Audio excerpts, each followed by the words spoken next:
Good morning, everybody. Welcome back to Unleash Your Potential podcast. My name is John Brucato, flying solo today. My co-host, Robert Avidia, he's actually literally flying right now back from Connecticut. We'll get with him next week. But if you're plugging in for the first time, this is the podcast where we help you level up and become the best version of yourself.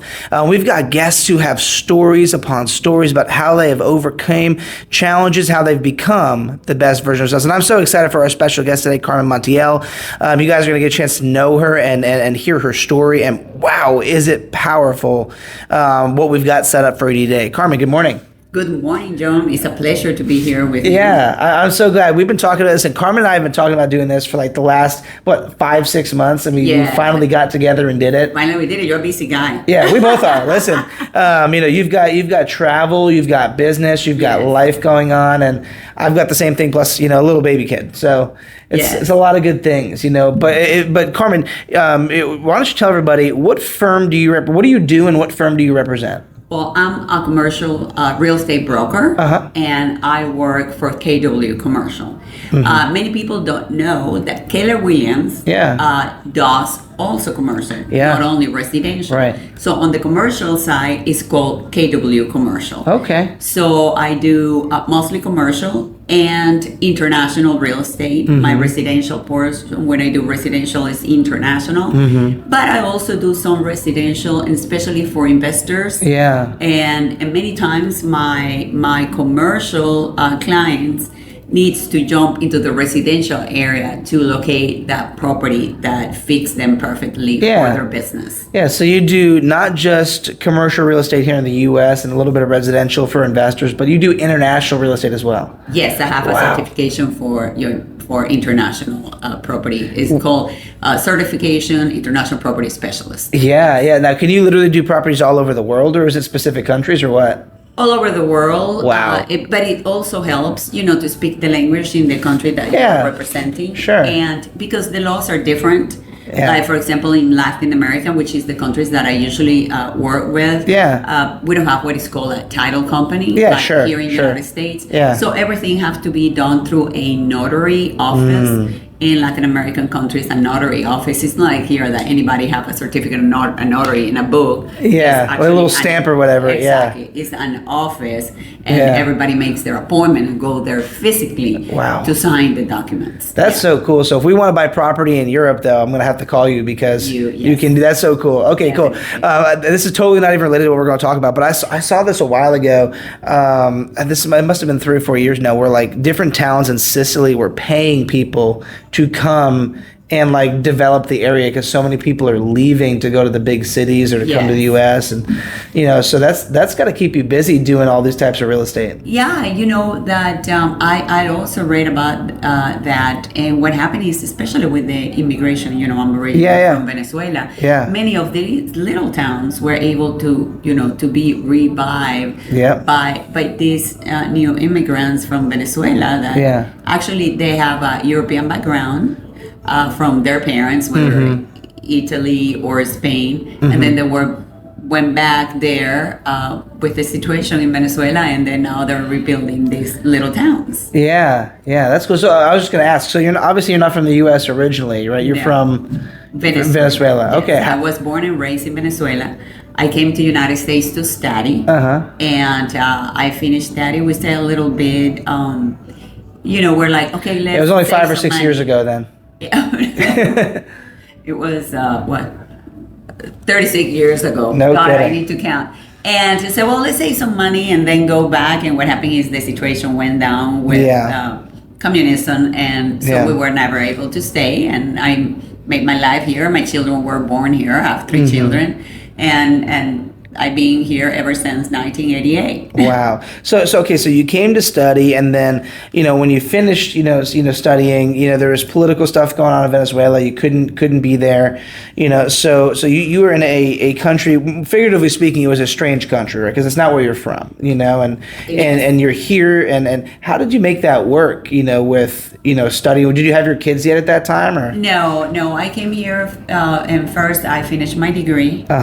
And then I finished my degree in East Tennessee State University, moved here, and start working in Telemundo. My original trade is journalism. Oh, wow, okay. Yeah. So I was started as a reporter, which was great to move to Houston as a reporter because you are always on the street. Yeah. And that I know this city back and forth, north to south, Yeah. east to west, everywhere, because where you're on the street working, you get to know the city. So that was a great way to start to getting to know the city. I got the anchor chair within a few months. Wow. And I worked there until, the process of me immigration, I couldn't work anymore. Yeah. And then I went into the medical field as office manager, started investing in real estate. And that's what brought me here. But it was a little bit of process that I kept on adapting as it went. Always thinking, well, probably things are gonna get better. We're gonna get back, and well, it didn't happen, and here I am. And I love what you said there, because like it doesn't matter what curveballs came your way, you kept adapting, right? Yes. Things didn't work out at Telemundo. Great, let's make a shift into the medical field, right? So what did you pivot into? What did you do in the medical field? Well, office manager of a medical practice, and I did that for around 20 years, and I started at that time investing in real estate because that was more fun for me. Yeah. So you're paying some of your bills with the office manager job, and then getting free through real estate. Exactly. Yeah. When did you have your kids? My kids, I started to have my kids in 1996. That's my oldest. So I have a 20-year-old daughter, 25-year-old daughter, and a 19-year-old son. Wow. And the girls are doing masters now. One is doing a mastering in fine arts, and the second one is in law school. They're both graduating next May. So I'm going to have a busy month of May. Yeah. And my son just started his second year in chemical engineering in Virginia Tech. Yeah, so your kids are smarter than both of us. That's good. Yeah, that's good. And they like to study, so I'm all for that. That's wonderful. And your kids have obviously gotten to watch their mom, grow through life, which is so powerful. And changing and adapting and and catching whatever was thrown at me, that they see me not only handle it but thrive through it, and they've seen mom is resilient. Yeah. So let's talk about that, because obviously you got to the point where the medical profession wasn't doing it for you anymore, right? You said you did it for 20 years. Yeah, I did it for 20 years. It was not like my choice and not my favorite thing. I found it quite boring. Yeah. But you sometimes you have to do what you have to do. Yeah. So then what allowed you to make a shift saying, okay, I'm done with the medical field, I'm going to go do something else? What happened to make you leave the medical field? Divorce. Oh, okay. There we go. Yeah, there you go. So, but I was already investing. So as soon as that happened, I knew I'm just going to go the route of real estate because I know this. I've been doing this. And I never got the real estate license before because I was too busy. It was right. I'm managing the medical practice. I have my 3 kids. Yeah. And life was full. And I said, I don't have time for that. Yeah. And I was helping a friend, she was starting her real estate business. And because I kept on buying and selling things and fixing things. And you don't need a license to do that as long as you have a realtor to help you with certain things. And so then I got the license, but I know the trade because I've been an investor, and that was the good thing. Yeah. And so, actually, I think what you said there, Carmen, is so powerful because, like, think about how many men or women, get so pulled down by their divorce. If something happens, it takes them out, right? Whether it's a guy or a girl. It's dramatic. It is. It's a very difficult situation. It doesn't matter. So and you feel like, well, now what? Yeah, you lose part of your identity, Exactly. And for me, actually, I wrote a book about it. Oh, did you? And it's called Stolen Identity. Hey, Stolen Identity. Hey, we didn't plan that. Stolen Identity. Can I get that on Amazon? Yes. Okay, Stolen Identity on Amazon. If you know someone going through divorce, get them that book. It's going to be great. I got no doubt. Yeah, it's in Spanish and English. Oh, wonderful. And because it's like that, I felt that my whole identity through the process, because it was a very traumatic thing, was stolen. I was not the person I was before. Yeah. And then I have to reinvent myself completely. Yeah. So, but here I am, and through the process, I raised my children. Yeah. And look, they're doing wonderful. And I always say that's my greatest accomplishment. Yeah. Well, you know what? Actually, I think that's your greatest accomplishment, but I think one of the greatest impacts you've had on them is they saw mom go through divorce and they saw her not quit. They saw her reinvent herself and keep going, right? So think about the example that sets for them. A lot of people think there's negatives that come from that. There's so much positive that came from how you responded, right? Divorce, negative. The act of, negative. But your response was so powerful and so positive, and they got to watch you do that. Think about how many they're gonna face so many problems in life, right? They're only getting started. They're just getting started. But they're gonna see mom's resilience, and what do you think that taught them about that fighting taught through? them to put a smile no matter what. Yeah. And just be strong. Yeah. And they saw a resilient mother. Yeah. That probably they didn't expect. And they saw how I went through the process, and I wrote the book, and I have a hairline product, and I got into real estate. Yeah. And they knew no matter what, I was always standing. And so they learned that, and they seen that, and probably that's where they're so successful, and they keep on going. Like my girls graduated, and they were like, "Well, this is not it." One did a master, the other went to law school, and my son's already telling me that he's going to do a master. Yeah, yeah. So they know it's not by sitting around. Right. They know how to get to work. Exactly. That's cool. So you got divorced. You left the medical profession. You're now full time in real estate. Yes. Why did you pick commercial as opposed to residential, or did you start in one? How did that work? Well, I started in residential. Okay. But already knew commercial since I'm an investor. Yeah. So since I started, I was like, I'm gonna go the commercial route, because I'm an investor. But in my company, that's the good thing. Keller Williams give you the opportunity to do residential and also venture into commercial if you want to. So I said, well, I did, like I said, I pay my dues with residential, and then I started working with a team within our company in commercial. But for me, it was like the natural thing, because I have been an investor for almost 20 years. That it was, definitely what I want to do. Wow. Plus, the other thing, there is around 40,000 realtors in Houston. Oh, yeah. Only 1,200 are commercial. Wow. Realtors. Wow, let that sink in. For people listening, 40,000 realtors in Houston. You said 1,200? 1,200. Oh, my goodness. So commercial. That's the other Wow. thing. Yeah. Wow, I'm in shock. I'm in shock. That's crazy, and yet you have success. There must be something special about you. I mean, I know that, right? But so talking now about resilience, because there's a lot of people listening that are looking for that. I don't know what they're going through. They're struggling with something's holding them back. Maybe they got old wounds. Maybe it is a divorce. Maybe it's the loss of somebody. Maybe it's something else. Maybe it's lack of confidence. What do you think has been the reason why you're so resilient? Like what goes through your head or in your heart? Like how have you been so resilient over time? Well, I'm the youngest of 6. I think when you have 5 siblings above you, that makes you resilient. Yeah. I have to, because everybody, and I was the little one that they wanted to protect, and I was like, no, I want to be myself. Yeah. And at the same time, I have to make my voice to be listened. Among 6 because siblings. you have 5 other kids. Exactly. And then, I think my parents, taught us well. And taught us that work was the only way to do, and that it didn't matter what type of work you did. What mattered was that you work. And to be proud in whatever you did. To have pride in what you do. And I always, and me and my brothers many times said, we were raised so well that we were raised back. Because not many people is like that, and you're always with these principles and thinking that words matter. You gave me your word and everything. And it's like people don't do that anymore. Right. And the big example is whatever happened in Venezuela. How it went down there. Right.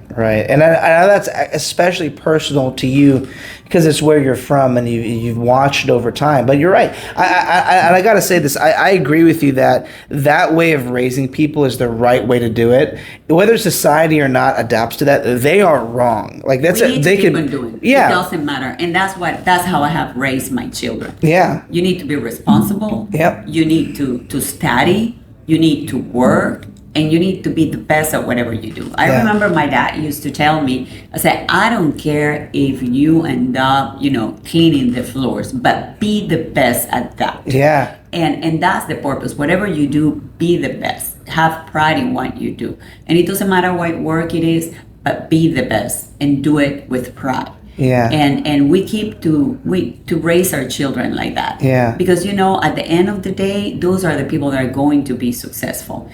The rest of the people are doing whatever, but if you stay focused, I'm going there. Yeah. And you're gonna get there. Yeah, and I think that's so good. I was watching this video the other day of who was it? Oh, it was Dana White, from the UFC. Yeah. And whether people like him or not doesn't matter. I love the guy. I think he's awesome. But he said just that. He said, "Man, and I'm paraphrasing. I'm not going to cuss like he was cussing, but he's like, I feel sorry for the people that are being raised today because they're soft." Yes. Where people that were raised like you were raised like me, or the way that you've raised your kids, the way God willing I get to raise my daughter, yes. To be tough, but to be focused and to know how to work and to have pride in their work. They see, okay, that's where I want to be. I'm going to go get it. He says, I feel so sorry for the people raised today because they have no concept of work and they don't know what it actually takes to get from here to there. They just want it handed to them.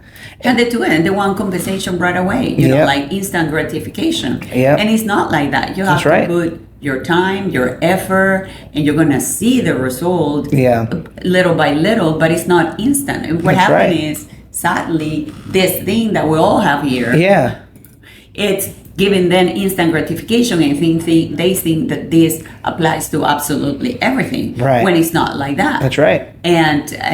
But and of course I have 3 children, and I get frustration from there in so many times. Sure.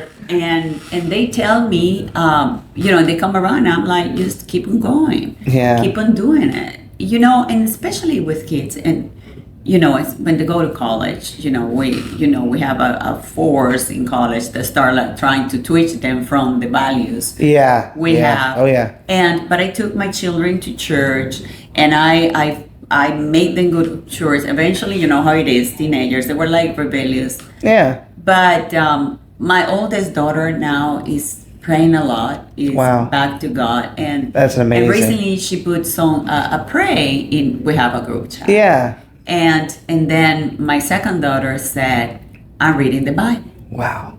And and what happened is, keep on doing it, parents, because they might rebel at some point, but they're gonna come back. Yeah. Because you gave them the basis. Right. So when I read that on my kids, it was like, I did good. Yeah. See, they rebelled a little, but look, here they are. It makes it came full circle. Full circle. Wow. Exactly. That's the right word to say. Yeah, Carmen. That must have been such a proud mom moment. I was thrilled because I know my oldest daughter is reading. When the second one said I'm reading the Bible, I was like, good, because my son just started second year in college. Yeah.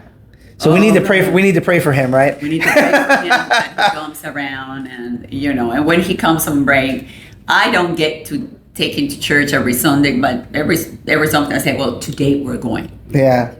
I don't care what you say, but you're coming with me. Yeah, yeah. That's great. And Erin and I, that's my wife, we decided ahead of time how we're going to raise our daughter too, just because we want to instill those kind of values. That was instilled in me when I was a kid. And look, speaking, I'm turned 31 this past week, right? You're a baby. So, I know, right? But speaking to your son, because I was also in college and I was there for a couple of years. It took me a while to come full circle, but I did. Well, let me tell you, I think we all, when we're in school, we're a little bit of socialists. Yeah, sure. Because we think everything. Well, it's the idea center, right? Exactly. But when you start working and you realize the value of things and your effort. Yeah. I told my daughter, my second daughter, when she was applying to college, they were. And I said, and she's, all my children are very good students. Yeah. But my middle child is the middle child, the typical middle child. Yeah. She have to be perfect. She have to have the best everything. grades. Yeah. So, and perfect students, straight A's. And I said, let me tell you how socialism works. Yeah. And I said, imagine that your friend so-and-so, and decides to go party and now she's flunking with 40 points. Yeah. But you have your perfect 100. Why? Because you put your effort. That's right. I said, but in socialism, the school is going to say, you know what? We're going to split it. Yeah. So the two of you have 70. Yeah, you each get a C. Man. And she looked at me and said, no, that was my effort. That's right. That's right. There you have it. That is a great explanation. And actually, I think that's a great way for us to wrap up, truthfully, because you think about it, your whole story is based around not quitting. It's based on hard work. It's based on, I'm going to make it off of my own efforts. It's not about my situation. It's how I react. That's literally your story. And you are the definition of success, in my opinion. I really believe that. You know, and I think somebody out there needs your message. So we're gonna close things out, Carmen, today. But hey, guys, if this is your first time plugging in, we appreciate you checking out our podcast. If you want to get a hold of Carmen, whether it's for commercial real estate, whether it's for a book or hair or anything else that you believe that you guys can collaborate on, Carmen, what's the best way for people to get a hold of you? Well, they can call me at 832-540-4800. That's the best way to get a hold of me. Okay, great. Follow me in my social media. Yeah. And Instagram is at Carmen Maria Montiel. Okay. You can find me also by Carmen Maria Montiel in Facebook, and Twitter, and in my IG there is the link for the hair products, for everything. So, but I'll put that in the show notes. Is commercial real estate. So call me for any need you have. With real estate. Perfect, guys. I'm going to put all that stuff in the show notes. And listen, if you enjoyed this podcast, do me a favor, give me a 5-star rating. If you got 5-star value, give me a 5-star rating. Share this with everybody you know and some people you don't know. Follow us on Instagram at @unleashyourpotential_podcast or on YouTube with the same handle. And we will catch you guys again next week for more podcast. All right. Bye, Houston.